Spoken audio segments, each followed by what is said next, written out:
Καλώς ήρθατε σε μία ακόμη συνταγή. Πείτε μου ποιος δεν θέλει ένα υπέροχο αφράτο λαχταριστό κέικ μήλου, το οποίο είναι και νηστίσιμο, είναι χωρίς ζάχαρη και χωρίς μίξερ.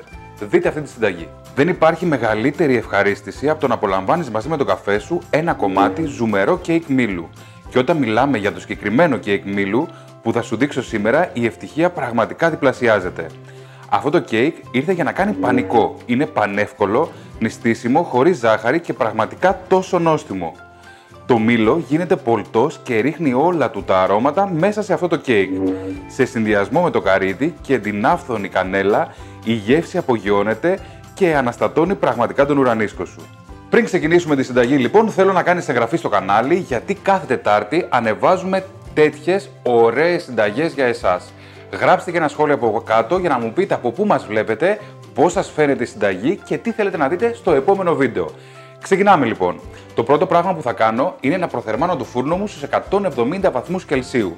Σε ένα μπολ θα βάλω όλα τα ξηρά υλικά μου.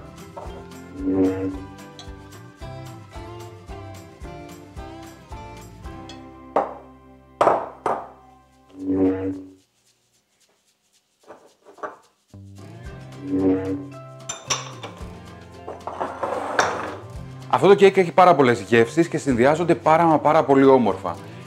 Για να δώσω ζωντάνια, για να δώσω φρεσκάδα, θα βάλω ξύσμα από πορτοκάλι.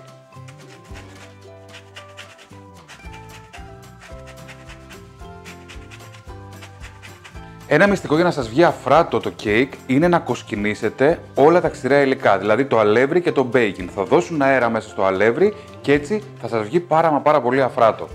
Μετά θα πολτοποιήσω 2 μήλα. Αυτό είναι το μυστικό αυτού του κέικ. Πολτοποιώντας τα μήλα, φεύγουν όλα τα αρώματα μέσα στο κέικ και πραγματικά έχετε ένα τέλειο αποτέλεσμα.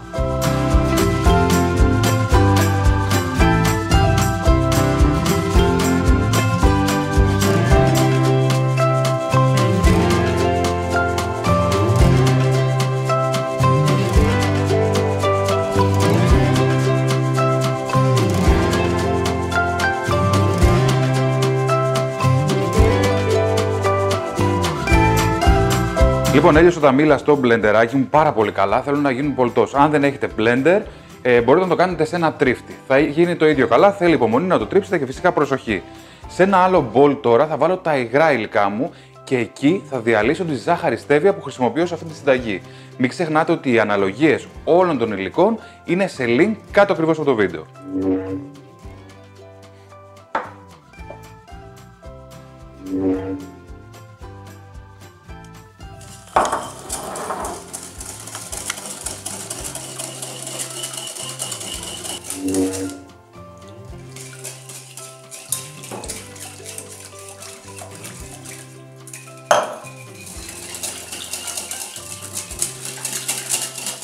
Σε αυτό το βήμα θέλω προσοχή να διαλυθεί πάρα πολύ καλά η στέβια. Όταν γίνει αυτό, ρίχνετε μέσα σε αυτό το μείγμα και το πολτό μήλου, το ανακατεύετε καλά μέχρι να ομογενοποιηθεί καλά.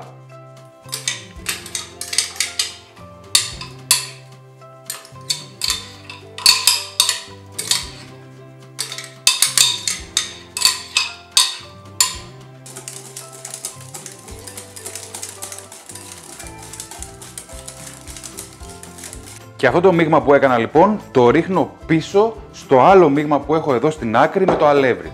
Το ρίχνω σιγά σιγά, ανακατεύω μία μαρίς, το κάνω ένα ωραίο μείγμα και είμαστε στα τελευταία βήματα αυτού του κέικ.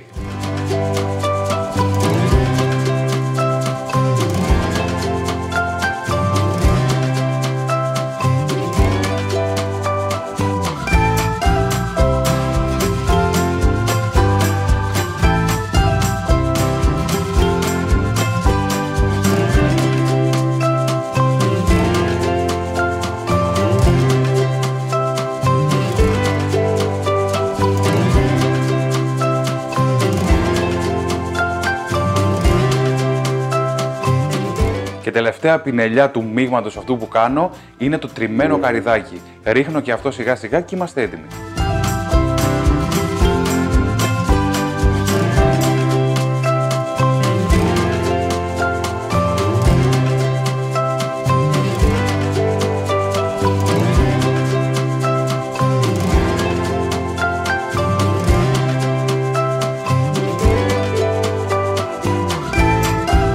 Στη συνέχεια παίρνω μια αποσπόμενη στρογγυλή βάση, έχω βάλει μια λαδόκολλα από κάτω, το έχω λαδώσει με το ηλιέλαιο και έχω ρίξει και λίγο αλευράκι για να μου κολλήσει. Έχω ξεφλουδίσει το τελευταίο μήλο μου, όπως σας λέω στη συνταγή έχω 3 μήλα, το έχω ξεφλουδίσει και θα το κόψω σε λεπτές φετούλες για να το βάλω στη στρώση.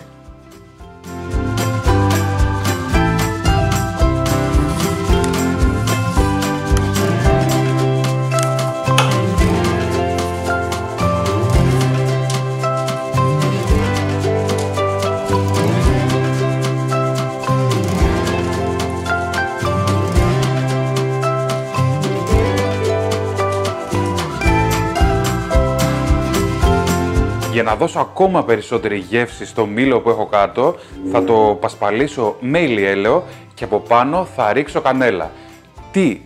Ποιος είναι ο καλύτερος συνδυασμός από τη γεύση, μήλο και κανέλα? Κανείς. Αυτό κάνουμε σε αυτό το κέικ.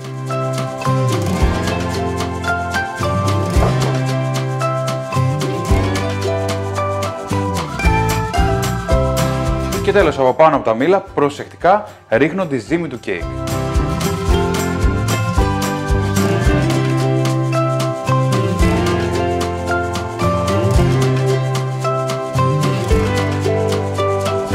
Το έχω στρώσει καλά, ο φούρνος είναι ζεστός και πάμε να κάνουμε το σπίτι να μυρίσει τέλεια. Θα χρειαστούμε 30 λεπτά στους 170 βαθμούς Κελσίου.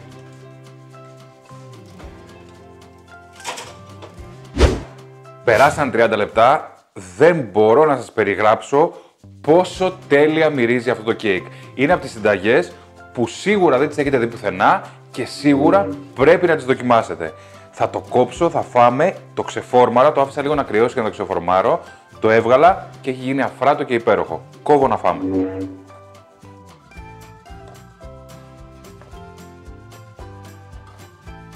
Το μήλο, η κανέλα, τα καρύδια, όλα δένουν υπέροχα, είναι αφράτο, είναι πεντανόστιμο και πρέπει να το δοκιμάσετε. Αν σας έχει αρέσει αυτό το βίντεο, θέλω να κάνετε κοινοποίηση για να μεγαλώσει κι άλλο η παρέα μας και να δουν αυτήν την υπέροχη συνταγή ακόμα περισσότερα άτομα. Κάντε εγγραφή στο κανάλι, ενεργοποιήστε το καμπανάκι για να ειδοποιήσετε πρώτος ότι ανεβάζουμε καινούριο βίντεο, που αυτό γίνεται κάθε Τετάρτη ενελιπώς 1 η ώρα. Γράψτε το σχόλιο σας από κάτω να δούμε πώς σας φάνηκε η συνταγή, τι θέλετε να δείτε στο επόμενο βίντεο και από πού μας βλέπετε. Βρείτε με σε Facebook, Instagram και μην ξεχνάτε, ολόκληρη συνταγή αλλά και άλλες πάρα πολλές συνταγές είναι στο site μας petrosmaunatsis.com. Τα λέμε την επόμενη εβδομάδα. Ευχαριστούμε πάρα πολύ.